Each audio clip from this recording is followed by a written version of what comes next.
Welcome to today's episode of Focused Garage. Today's episode, we've got one main topic, the 2018 Mustang and the redesign that it's facing. We're going to talk about things that we like about it, things that we don't like about it, any kind of aspects we find are innovative, or anything that we just find interesting about it. To start off, do you want to talk about the lack of the V6?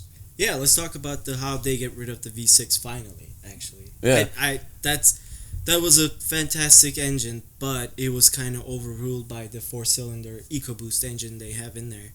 And I think it's getting really close to what the V6 was making from the factory. Yeah. And obviously, with a tune and then a little bit of bolt-ons like intercooler and downpipe, maybe it could help. You can get a lot of horsepower out of that little engine. The EcoBoost, a lot of torque too. Yeah, that small turbo kicks in really good and like low RPMs. The interesting thing about the V6 is that, from a marketing and sales standpoint, a lot of what it's sold to was rental car companies, fleet vehicles, and people that really didn't care about cars. A large portion of who buys the Mustang are some sort of auto enthusiasts, whether it's somebody that just wants something that looks good or somebody that wants a real performance car, it's some sort of enthusiast. So when they're cross-shopping, the V6 really doesn't appeal anymore. You've got, the roar and the grumble of a V8, or you've got, a cool turbocharged engine, but nobody really saw this V6 as appealing anymore, which, as you said, is a shame because they finally made it with good power. Yeah. It was finally a good performing engine, and as soon as Ford got it right after, getting rid of that boat anchor that they had in the V6 Mustangs before, they've got this, 300 plus horsepower engine, and it's gone. They take it away. But looking at statistics, it was on a decline, especially after, Ford came out with this new generation Mustang. It was bound to go. But what's interesting about this to me is how is this going to compare with Chevy now? Chevy's got the Camaro. They've got 3 different options. And the V6 in the Camaro is actually the middle option. Yeah. Now Ford's only got 2 engines in the Mustang. From what I read, there was an article about a chief engineer talking about the Camaro, how they, level their engines. Base was the 2.0 turbocharged engine, where for the Mustang base was the V6 engine. Yeah. So I think, and the reason they did it that way was because, in his words, he said that people, when they look at buying a car, they go from 4-cylinder V6, V8. It's counting. It's numerical. You got 4, 6, and 8. So I feel like Chevy might get rid of the 2.0 in the Camaro, but keep it in the ATS, the regular Just ATS. the same chassis, different vehicle? Yeah. It'll be really interesting to see how that plays out. To be honest, it was kind of crowded having 3 engine choices in, one vehicle like that. And Ford kind of made it seem like from the beginning they wanted to phase out the V6 anyways, because when they came out with the new gen Mustang, you couldn't get a performance package V6. You couldn't get a lot of the nicer options on the V6. It was pretty much like just a base model that they didn't want you to build and have nice stuff on. You wanted to buy a Mustang, and then you didn't know anything about it. You're like, I'll take the cheapest one. Yeah, exactly. So now the cheapest one's gone. You got to, pony up for the EcoBoost or go all out for the GT. Which I think the Ford is leading a more tunable engine segment. Their engine is more tunable than the other engines out there, like in the Camaro. And of course, you can make more horsepower out of the 6.2, but the 2.3 is you can make crazy power out of it. They're talking about 700 wheel horsepower on a 2.3 liter. Watch out, V8. Yeah, that's a lot of horsepower. And Ford's done a really great job with that lately, I feel, is making vehicles that people want to tinker with. Ford's kind of, I feel like, they recognize that there's an aftermarket of people wanting to play with these cars, and they leave room on the table. They leave it so people can come in and tune these cars and put minor bolt-ons on these cars and make even more power and embarrass cars that cost more, have bigger engines, things like that. Ford is really catering to people that want to play around with their cars, and I think that's awesome to see companies that make enthusiast-driven stuff like that now. Yeah, I agree with that. Well, let's talk about the transmission. Since we're talking about the Camaro and the Mustang. What do they have in common? Yeah. The one thing they're doing right now is the GM and Ford, they're combining forces and they actually built this 10-speed rear-wheel drive transmission, automatic transmission. And Ford was leading the engineering segment of that transmission. And I looked at the numbers and it looks like it's a fantastic transmission. Fantastic, yeah. It shifts are like 300 milliseconds, Where like they're advertising it's faster than a PDK, right? Yeah, they're advertising like PDK, like the Porsche 911, I believe, makes like 500 millisecond changing gears, which like incredible. And it's not even a dual clutch. Nope, It's just a standard torque converter automatic. 10 speed, buddy. That's insane. It's really going to be impressive. I mean, Chevy's done great things with it in the Camaro already. I'll really be curious to see if, Ford can up their game with the Mustang now that they've got this transmission in it, because, they've had the Camaros out there and they're, beating the GT350, the GT350R, and now, Ford's got this transmission to play with of their own. It'll be really interesting to see if they can kind of, play back to what Chevy's been doing to them for the last year or two now with the Camaro. Yeah. Reliability is interesting to see now that you've got 10 gears, to see kind of how that holds up. Well, let's talk about, like, the Camaro is making like 650 horsepower and like then 640 torque. Yeah, 40 torque, and then the Mustang is making 420, the old one. Who knows where they'll be now. Yeah, and then so I think the reliability in the Mustang would be much better than the reliability on the Camaro. And when you think about it, they have to put some reliability thoughts on that transmission when they're putting in the Camaro. So I see a lot of tunability. Tunability, and maybe you don't even have to build a transmission when you're. It'll already be ready to take whatever it can take. Yeah, I mean, what's interesting is whether or not it's using the exact same transmission out of the Camaro. I mean, even if it's similar, if it's built to hold 600 something horsepower and you're putting in a Mustang that only makes 400 something horsepower, you could strap a blower on there and still be fine, not touch the transmission, and still have something that is easy to drive around town. It shifts fast, kills it at the quarter mile, but it doesn't it's not taxing to drive when you're driving in stop also traffic. You're getting a terrific MPG out of it. Yep, there's 10 gears to choose from, so the car is always in the optimized MPG range. But when you want to beat on the car too, it's always in the power band. Yeah, it's really a win-win situation when you look at it like that. I'll be curious to see what that does to the sales of the manual Mustangs. See if you got people jumping ship now. Yeah, I mean, there is a decline of the people buying a manual transmission when the automatic is as good as it, or better. Yeah, better as a manual transmission.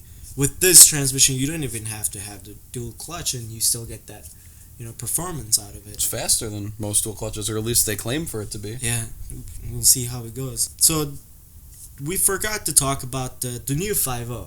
Yeah, we mentioned it a little bit. Yeah, but the most interesting thing is that on the 5.0s, now that you got two fuel system in it. One is the direct injection, and the other one is the port injection. Yeah. So they're claiming because of that, you're going to be making a little bit more horsepower. And also the other thing people don't realize is that because it's a port injection, you don't have the direct injections drawbacks, which is the carbon buildup on the valves. Yep, you're still getting the fuel, the port injected, washing the valves, keeping the valves clean. You don't have to worry about, your fuel system running lean because, the cams aren't spinning fast enough or something like that. You've still got, that low pressure pump and regular fuel injectors to kind of balance that out.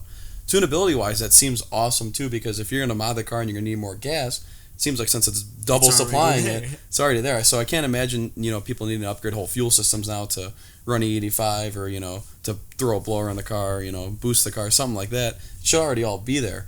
What I really want to know is what this results in numbers with the Mustang, It's already making, 420 horsepower? Yeah, 440? 420 horsepower. So now that there's a facelift and the engine is a lot different. I mean, didn't they say they changed a lot of other stuff with the motor as well, besides the injection? I think they changed the camshafts are different. Compression is different in the engine. So it'll be really interesting to see how close they get to the number that Chevy's got in the Camaro now that, they've got a chance to update the car. Ford's kept it under wraps so far, so it'll be interesting to see in the coming weeks what they say that car is making as far as power goes. Yeah, you talked about the facelift. What do you think about the new facelift? Like, people have two, they like it, they don't like it, looks funny. What do you think? I want to see it in person. It's definitely one of those things where it's always funny seeing what people talk about on the forums, because whenever a new version of what you already drive comes out, everybody's like, oh, I'm so glad I brought the 2015 or the 2016. This new version looks like shit, and, oh, I'd never buy that. And then, suddenly a couple weeks go by, it grows on you, and you get to see it, It's always a shock in pictures. I remember when this, new generation Mustang came out, people absolutely were crazy, mad about it. Like, that doesn't look like any Mustang I've ever seen before. And now it's known as one of the best generations of Mustangs, of looks-wise. It's interesting, they kind of, they lowered the hood line a little bit. It looks Camaro-esque almost in the front end. They've got the bigger headlights. I really like what they did with the rear of the car, though. They've got the quad exhaust on the GTs. Yeah. It's got the dual mode exhaust. It's a much better looking rear end, kind of almost looks like a GT350, which people are mad about that have GT350s. They spent $70,000 on a Mustang, and you go buy a GT in the 30,000s, and it's going to look like somebody's fancy Shelby. They don't like that. I personally, I like the new look. It looks a little bit more meaner than what the old generation looks like, and also the color combinations. There's going to be a lot of sexy colors coming out. I like the orange one. That one they debuted it in. Yeah. What's the name of the orange? Couldn't even tell you. Yeah. Couldn't even tell you. But it looks good. And Mustang orange. Mustang orange. But It's called that Mustang orange. The other thing that car has on the new GT350 has, and it's going to be standard on the GT, I believe, and then the option on the EcoBoost, the magnetic ride. Huge game changer when it comes to handling. Yeah, that's one thing that Camaro had it, and then Mustang didn't have it, and now they have it too. GM's had that around for a while. They've had it in the Corvettes, the CTSVs, The Camaros, Chevy SS. So yeah, you put it in your big sedan, and now Ford's finally starting to tinker with it, which is another thing that shows that Ford cares about the enthusiasts. First they're putting it in the GT350, so they're making you spend $50,000-$60,000 to get it. Now they're going to offer it in a Mustang, a regular GT. So they're offering these really high-end performance upgrades at a pretty affordable price. It's going to make for a great track car, something you can adjust to drive on the street so it doesn't beat you up. But when you go down a sporty road, you want to drive the car aggressively, flip it into sport mode or tour mode, and drive the car in a more aggressive manner. That's really cool. Yeah, it would be interesting to see how the cornering and then the G's and all that stuff, how well the suspension is tuned on that car. And the other thing is that the cluster. I like how you can change everything on it, throw stuff on it, and then make it your unique cluster. It's higher end than what you would think out of a Mustang. This is something that Audi just debuted in a lot of their models a couple years ago, and it was a huge deal for them. So the fact that Ford is premiering something like this in a Mustang and not in their Expedition or their Taurus or their Fusion, they're debuting this fully digital cluster in a Mustang. It's cool, yeah. Especially on the GT, they're showing on performance package and things like that. It's got track modes where it shows the G forces that you're pulling with the car, all your different temps. I think on the EcoBoost too, it shows boost pressure. It's all mapped out in front of you in a very interactive manner. And just like Mustangs of years past, you can make it a zillion different colors. So when you're pissed off, you can have a red cluster, and when you're just chilling, you got the blue cluster.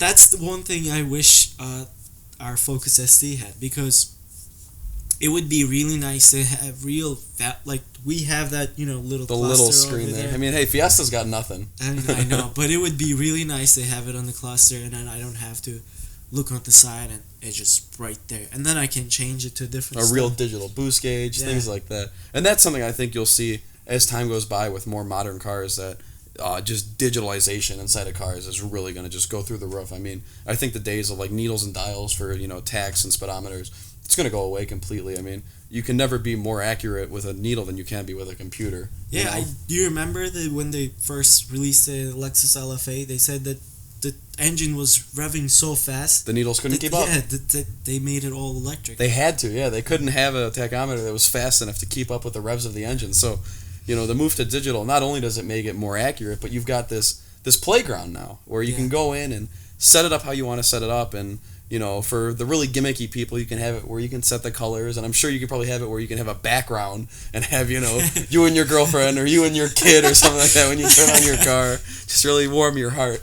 Yeah, I guess. It's interesting to see, man. I can't wait to see this car at the Chicago Auto Show in a couple weeks and really, touch the car, feel the car, see what it's all about, I hope they bring it up. Chicago Auto Show sucks sometimes. They don't usually. Hopefully we'll get a couple unique releases here. Yeah. Usually we don't. We just get the garbage washed over from Detroit and whatever. Yeah, whatever left over from New York and Detroit. And then they save the rest of the cool stuff for the Geneva Auto Show. Yeah. And it would be nice to go there as well. Oh yeah, dreams. One day we'll go to that. Maybe. See what it's all about.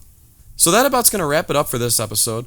Like I said earlier, we're Focused Garage. My name's Mike. Be sure to stay tuned for more. Like this video, subscribe for more. We're always going to be pumping out new content.